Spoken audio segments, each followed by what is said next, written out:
This episode of Shaun of the South is brought to you by Case Knives, a tradition of my family dating back to my granddaddy, the fisherman, the woodcarver, and the Southern Baptist, who always said the best cure for idle hands is to build something, so keep your hands sharp with a Case knife.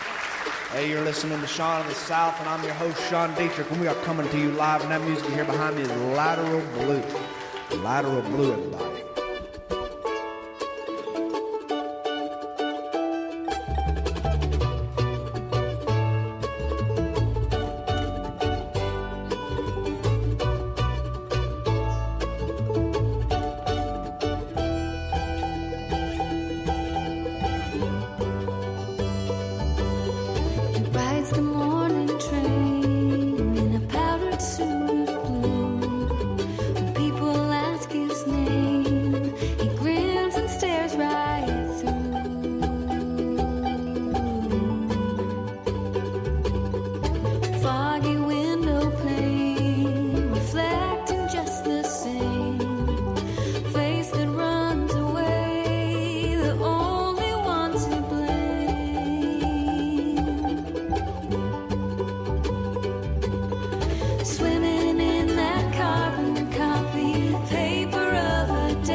I'm going to read you a little bit of our mail today.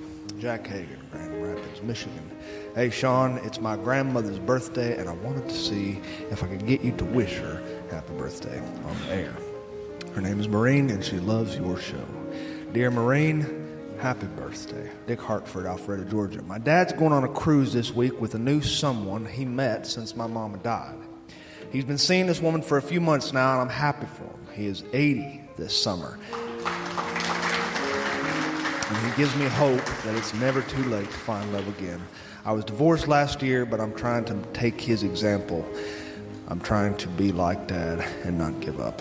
Caitlin Floss, Fayetteville, Tennessee. All my husband really wanted for his birthday was a cowboy hat, a nice one. He plays country music in a band on the weekends, and his straw hat was just cheap and wearing out. So I went to this really nice hat store and got one for him, made out of beaver pelt, and it's a light brown like buckskin, and it looks like it used to belong to John Wayne. When we went out to hear him play one Saturday, he was still wearing his straw hat with holes in it, and he wore it all the way through the show until the last song. And just before he sang that last song, he put on his new hat and he sang a song that was our song. It was the same song we danced to at our wedding. Little things mean more to me the older I get. We have a great family, 5 kids and 13 acres, and I'm just so blessed. And I thought perhaps you'd like a good story about an old cowboy hat. Dear Caitlin, you have no idea how much I love stories about cowboy hats. Charles Dent, Conway, Arkansas. Sean, I told my son he couldn't have any more ice cream sandwiches because the doctor said he'd been eating way too much sugar. And I swore to him that I wouldn't eat any more ice cream sandwiches either, except on the weekends we would have one together. But the thing is, I have a pretty bad ice cream sandwich addiction. So, one day I came home from work, and I was going to sort of sneak an ice cream sandwich out of the freezer without my son knowing. And when I reached into the box of sandwiches, I found something. It was a yellow Post-it note that said, "Remember, Dad, you promised." God, my kid is smart. If you read this on your show on Saturday, just know that he and I are eating ice cream sandwiches together listening to it. His real name is Ricky, but we call him Ray Ray for short. Dear Charles and Ray Ray, enjoy them sandwiches for me. Sharon Dyson, Harrisburg, Pennsylvania. Hi, Sean. I listened to your show on a drive to Atlanta to see my mother-in-law. My husband stumbled on your stuff, and I just want to tell you, you made the drive with us the entire way. And we made ourselves stop along the way to get Coca-Cola and peanuts. And we actually tried putting the nuts in the bottle like you suggested. I've never done that before, probably won't ever do it again. I didn't like it very much. But I just wanted to say thanks for your show. Keep it up. You have 2 Yankees way up here in Harrisburg who are listening to you. Nicolette Sprague, Greenberg, Kansas. Hey, Sean, I have several friends who love your stuff, and we're about to go on a family vacation together to the beach. And I just wanted to surprise them with a shout-out to Rick, Janice, Macy, Tanya, Shelley, Jordan, Kristen, and Andrew. We all had babies at the same time, and we kept telling ourselves we would one day go on a parents' vacation, but we just never did. Our oldest kids are about the same age, 10 years old. It's been too long since we made that promise to go on a trip together, but now we're actually doing it because it's summer. We rented a big house. We got plenty of coolers and stuff. I'm looking forward to it, so if you could give us a shout-out, that'd be awesome. Hey, everybody. Nicolette Sprague and friends, here's a shout-out from Sean Dietrich. Ryan Perea, Auburn, Alabama. Sean, my mother's been babysitting my daughter while I work weekends, and my daughter got her hooked up listening to your show. Will you tell my mother how thankful I am that she watches my girls? She is the best mother in the whole world. She raised me and my sister on nothing with no help from anyone. She's a hard worker, and I feel she deserves a lot more than what she got in this life. I don't know how you go about choosing which letters to read on the air, but my kids and her would freak out if they heard their names read by you. My 2 girls are Carrie and Dorothy Grace, and my mother's name is Mary Louise. Carrie and Dorothy Grace and Mary Louise and Ryan Perea, I love you. I don't know you, but I love you. Ford Patterson, Guthrie, Oklahoma. Sean, I was coming home from the store and I saw this guy on my porch selling magazines for some sort of charity deal, I guess. And he went through his sales pitch, and I have to tell you, he was pretty good. And he seemed like a cool kid. He could make you laugh if you listened to him long enough. He's a natural salesman. And suddenly I felt so bad for sending him away that I just subscribed to all sorts of magazines, even though I didn't want them. Didn't cost me much, but it sure made his day, and it occurred to me just how little it takes to make someone's day. I figured you'd like to hear stuff like that. You bet I would, Mr. Ford Patterson. And to Tyranny, Anniston, Alabama. Sean, my son just got potty trained. It's been a long, long, long, long ordeal. And it's really all thanks to the commitment on my wife's part, because I would have given up long ago. Because I'm kind of lazy. I'm lazy. She worked with him on it day in and day out, and he finally sat on the toilet and he did his thing. And my wife and I were both videoing him with our phones when it happened. And there I was thinking to myself, we're a couple of grown-ups videoing somebody using the toilet. It's really not something I guess you want to share on Facebook, but you do want to remember it. What has this world come to? But I'd do it over again because my son is my whole life. He's grown so fast it's ridiculous, and I don't want to miss a moment of it. My wife is awesome too. I couldn't ask for a better mother. I couldn't ask for a better family. Patricia Dargett, Montgomery, Alabama.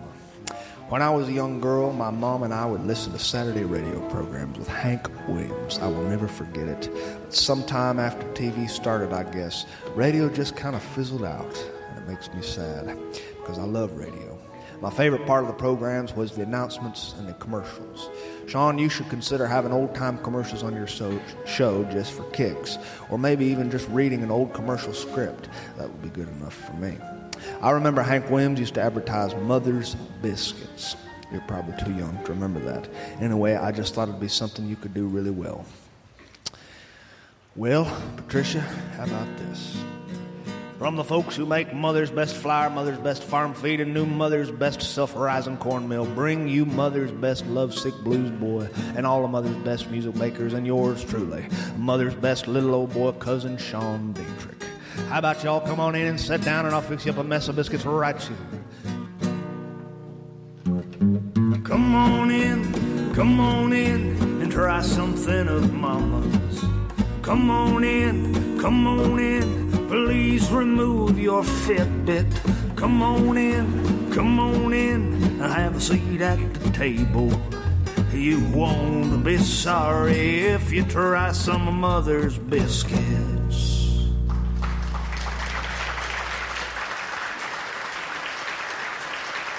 Next letters from our listeners. Let's have another song from Lateral Blue. Lateral Blue, everybody.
See, I don't care to know where you are.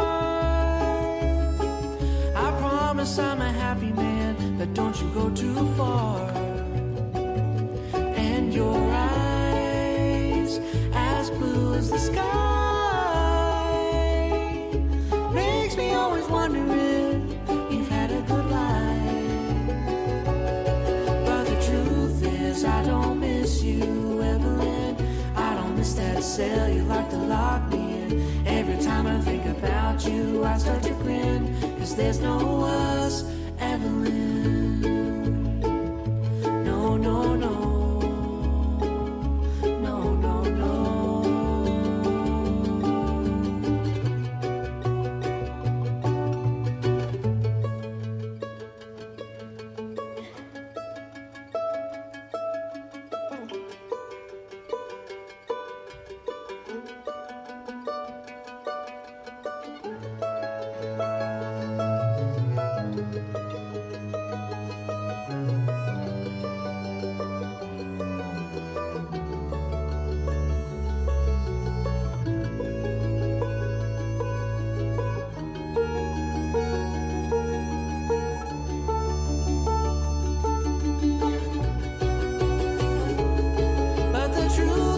I sure miss you, Evelyn. Lock me up in the cell you trap me in. Every time I think about you, I start to grin. You got my heart running awfully thin. If I had another chance to begin again, I loved you once, but the love always ends. 'Cause there's no us, Evelyn. No, no, no. No, no, no.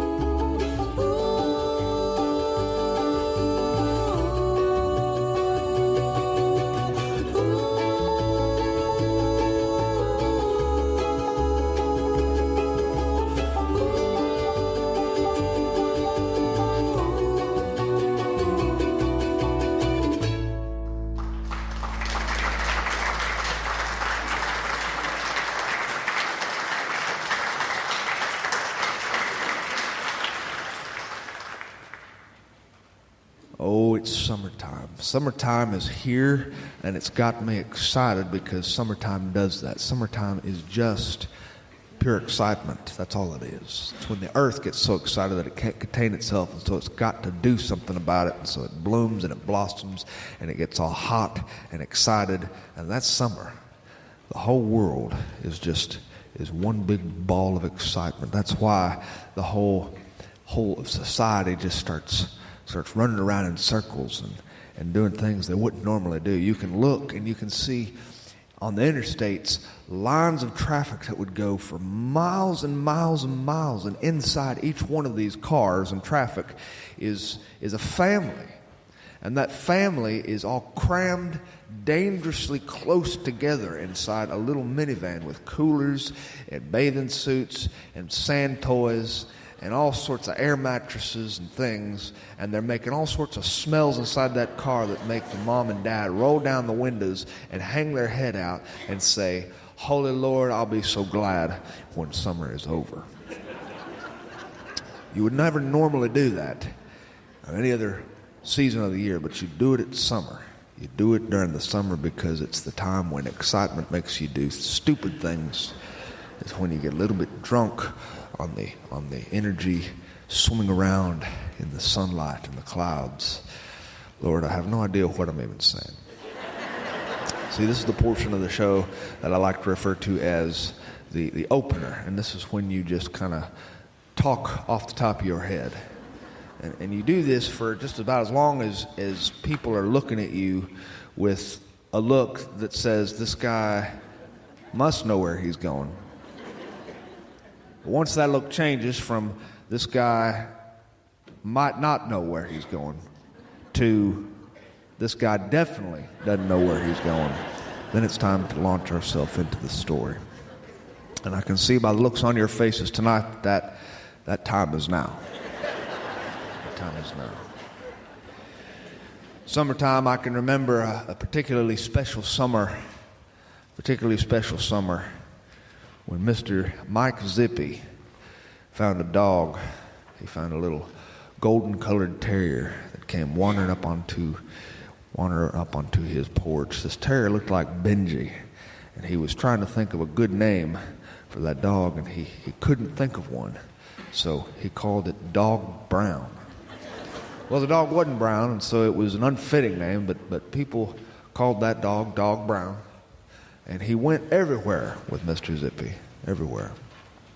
And so Dog Brown and Mr. Zippy that summer, they could be seen in their truck driving along, and that little Dog Brown, he'd pile himself up on the ledge of that window, and he'd poke his head out, and he'd stare at traffic as they drove by, and those two little pointed up ears would be waved back in the wind. It was a good sight. That was a good summer. That was the same summer that my third grade teacher, who also taught Sunday school, decided to teach us in Sunday school class at the Southern Baptist Church about the book of Revelation.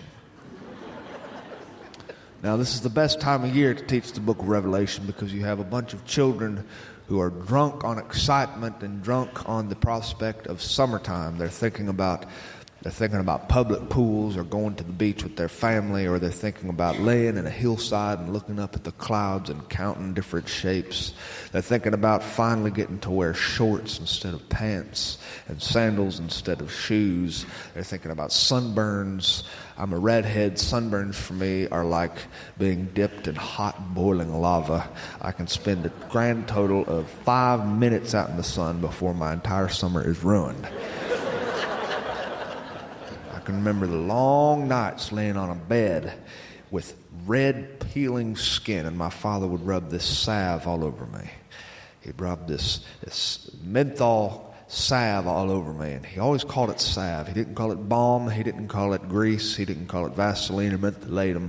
It was always salve. Everything was salve to him. It's an old word. He was a redhead too. He burned just as bad as I did. A sunburn will make my freckles turn dark and my skin turn the same color as a boiled lobster. This is what all the children think about inside of Miss Williams' Sunday school class. We do not think about the moon turning to blood in the sea, being dried up, and a great beast coming out of the sea with 7 horns and 50 eyeballs and plagues of locusts swarming the earth. 4 horsemen riding down, riders in the sky.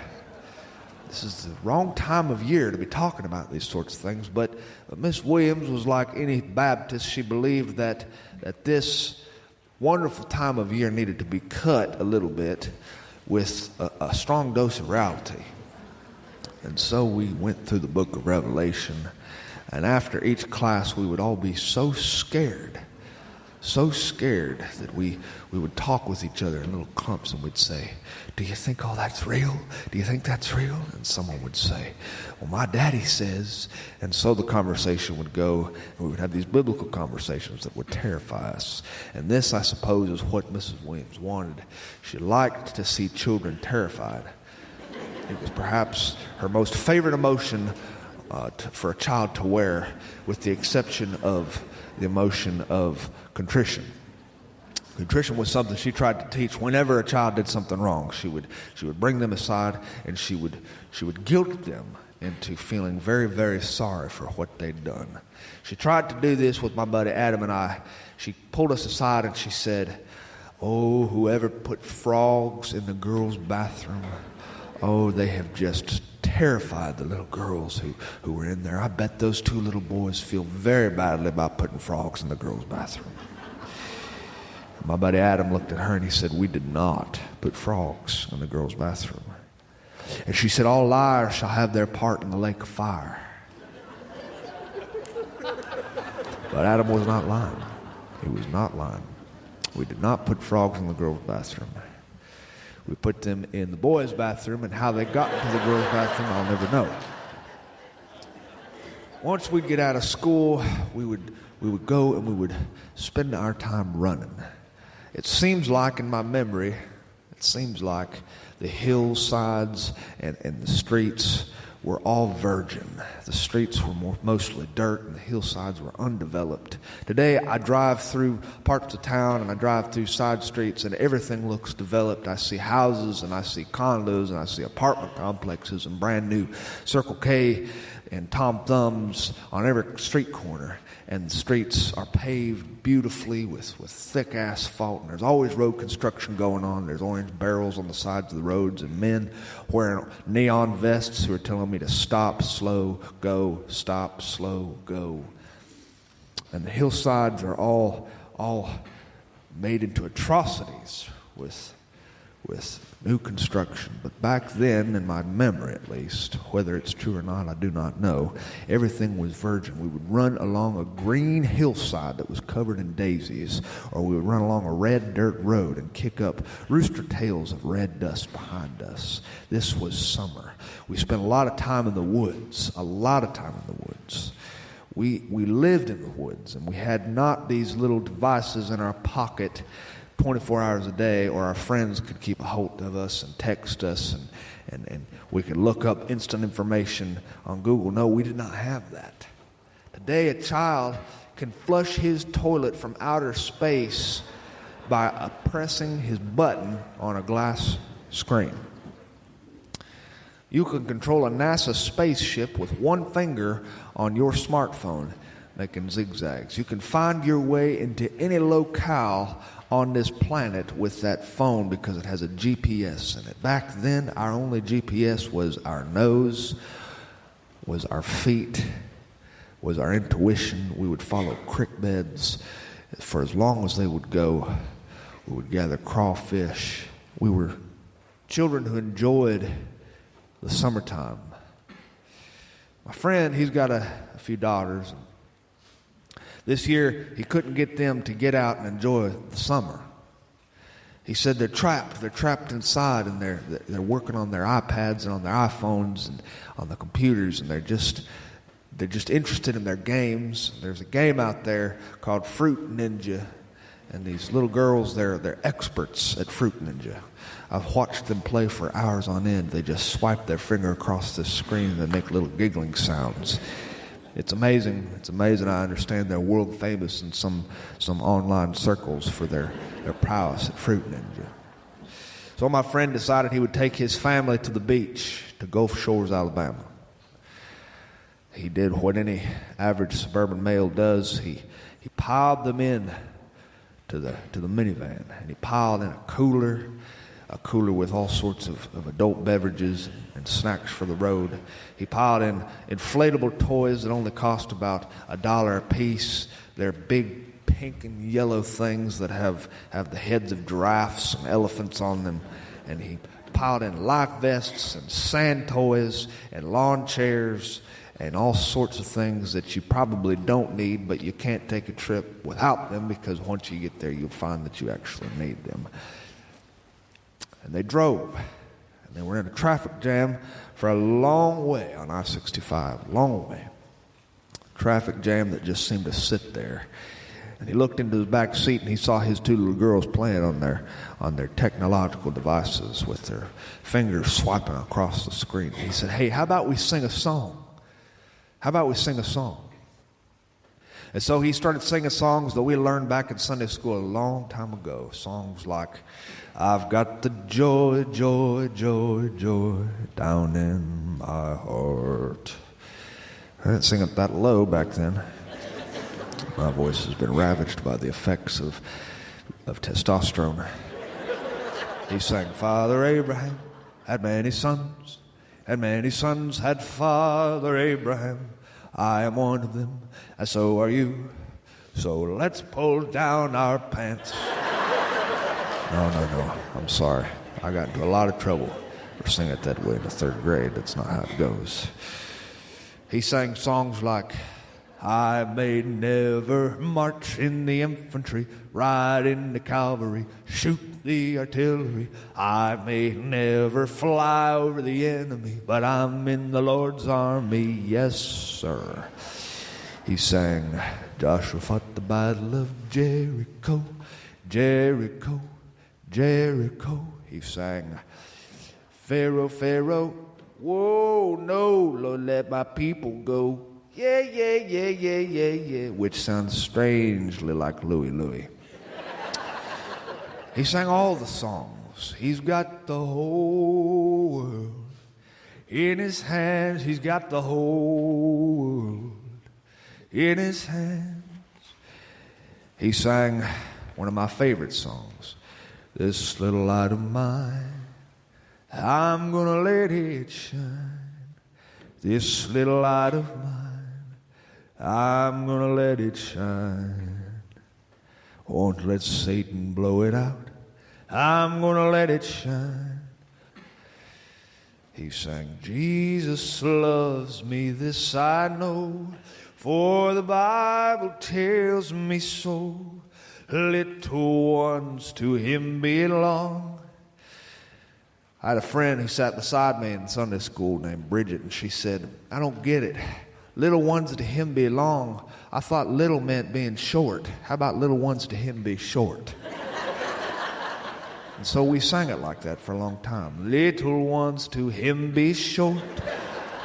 And our teacher hated that. She hated that a lot. But she didn't hate that as much as she hated Jesus loves the little children, all the children of the world, red and yellow, black and pink, even if they kind of stink. Jesus loves the little children of the world.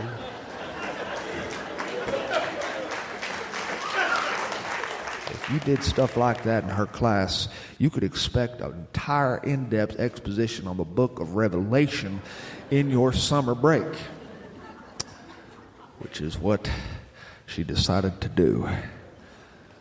Oh, my friend was driving along and he was teaching his girls these songs. These are classic songs, the B-I-B-L-E. Yes, that's the book for me. I stand alone on the Word of God, the B-I-B-L-E.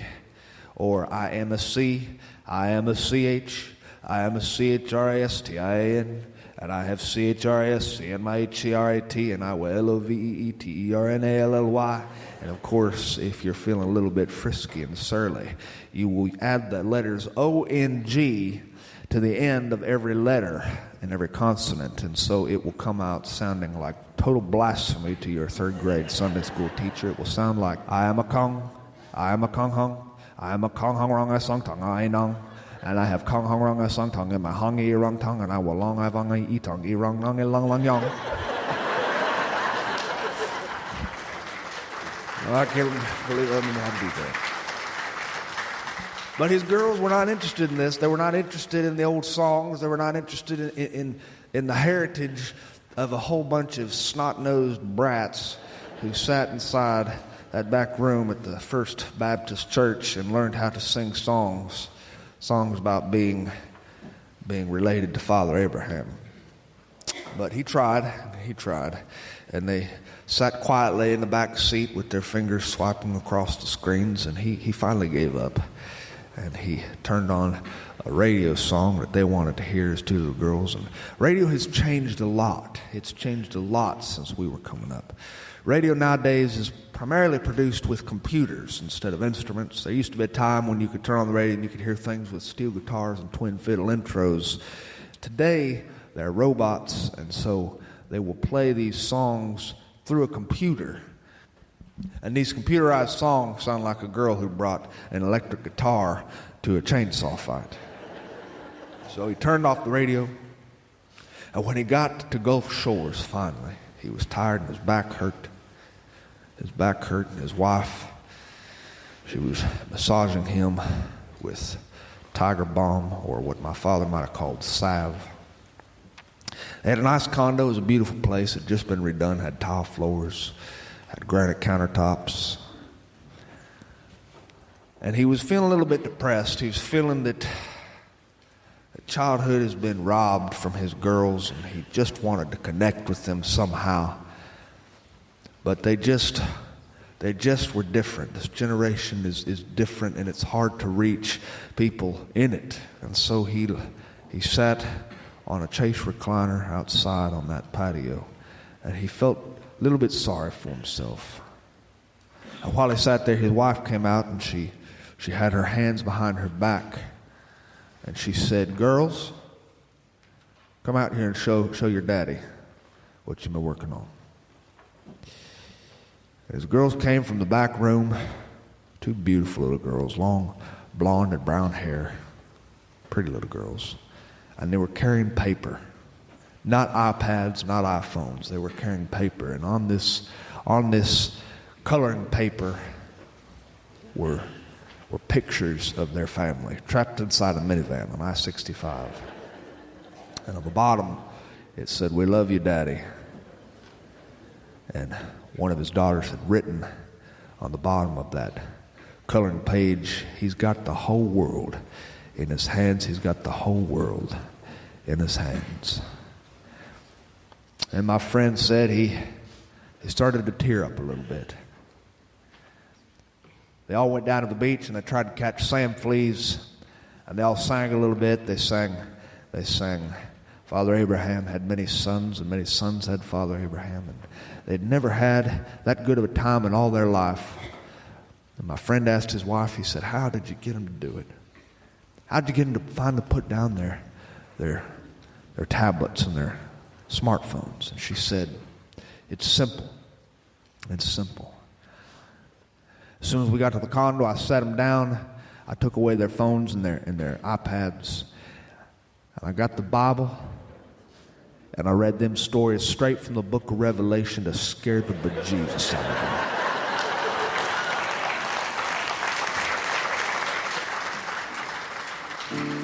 Hey, thanks for listening to Sean of the South. I've been your host today, Sean Dietrich, and man, it has been a true pleasure. Hope you join us next week. That music here behind me today is Lateral Blue Band. Caleb Edwards, Kyle Lee, Corey Coswell, and Laura Epling. Find anything more about what they do, you can visit lateralblueband.com. Hope you download their new album on iTunes. Check them out on Spotify, YouTube, or CD Baby. Just check them out. Whatever you do, these guys are good. Find anything more about what I do, you can visit seanofthesouth.com. And while you're there, hope you drop me a line, tell me about your wedding announcements, your birthday announcements, or even tell me a story about getting your house cat out of the tree. Doesn't matter to me. I'd love to read stuff on the air from my friends. And speaking of friends, God himself must have loved the common man because he made so dadgum many of us. Adios.